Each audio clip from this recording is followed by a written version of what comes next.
Good morning બાળકો, નમસ્તે. આગળ આપણે હિન્દુ ધર્મના તહેવારો વિશે થોડી જાણકારી લીધી. આજે આપણે આગળના ધર્મોના તહેવારો વિશે થોડી જાણકારી લઈશું. તો બધાનું ધ્યાન અહીંયા. ઇસ્લામ ધર્મના તહેવારો, એમાં મોહરમ.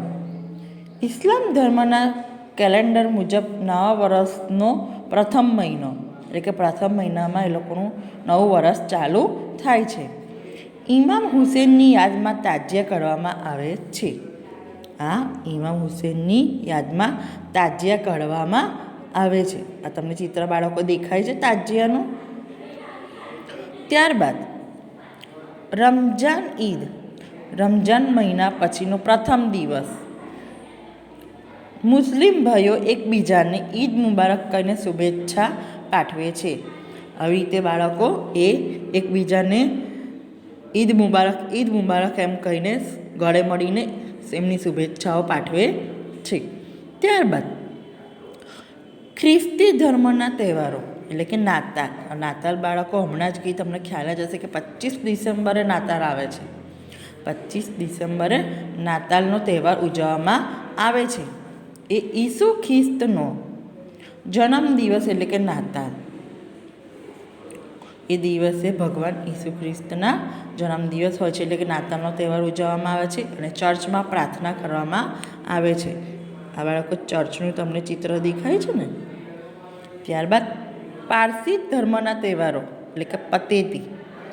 પારસીઓનું નવું વર્ષ, એટલે કે પતેતી. પારસીઓ 11મીમાં જઈને પ્રાર્થના કરે છે અને એકબીજાને નવા વર્ષની શુભેચ્છાઓ પાઠવે છે.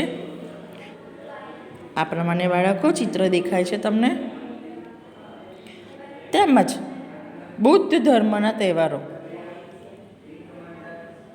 બુદ્ધ પૂર્ણિમા વૈશાખ મહિનાની પૂર્ણિમા બુદ્ધ પૂર્ણિમા તરીકે ઉજવાય છે. પીપળાના વૃક્ષ નીચે બેસીને ધ્યાન કરતા તેમને જ્ઞાન થયું, ત્યારથી તેઓ બુદ્ધ કહેવાય. એટલે કે પીપળાના વૃક્ષની નીચે બેઠા અને ત્યાં ધ્યાન કરતા હતા, પછી તેમને જ્ઞાન થયું કે ત્યારથી તેઓ બુદ્ધ કહેવાયા હતા. ત્યારબાદ જૈન ધર્મના તહેવારો. મહાવીર જયંતિ.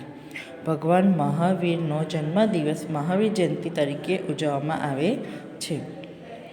ભગવાન મહાવીર સ્વામી જૈન ધર્મના 24મા તીર્થંકર છે. આવી રીતે બાળકો એ 24મા તીર્થંકર છે. ત્યારબાદ રાષ્ટ્રીય તહેવારો, એ તો તમને ખબર જ છે બાળકો. સ્વતંત્રતા દિવસ, સ્વતંત્રતા દિન. 15મી ઓગસ્ટના રોજ આપણા આઝાદી મળી હોવાથી આ દિવસને સ્વતંત્રતા દિન તરીકે ઉજવવામાં આવે છે. 15મી ઓગસ્ટ. આ દિવસે દેશના વડાપ્રધાન લાલ કિલ્લા પર ધ્વજવંદન કરે છે. દેખો બાળકો, એ દિવસે, એટલે કે 15મી ઓગસ્ટના દિવસે વડાપ્રધાન લાલ કિલ્લા પર ધ્વજવંદન કરે છે. દેખાય છે ચિત્રમાં બાળકો. ત્યારબાદ ગણતંત્ર દિન, એટલે કે 26મી જાન્યુઆરીના રોજ આપણા બંધારણને અમલમાં મૂકવામાં આવ્યું હતું. આથી આ દિવસ ગણતંત્ર દિન તરીકે ઉજવવામાં આવે છે. આ દિવસે દેશના રાષ્ટ્રપતિ લાલ કિલ્લા પર ધ્વજવંદન કરે છે. ચિત્રમાં બાળકો તમે દેખ્યું જ હશે અને ન્યૂઝમાં બી તમે દેખતા જ હશો. આ પ્રમાણે બાળકો તમારે પાઠનું વાંચન કરવાનું છે. Bye bye.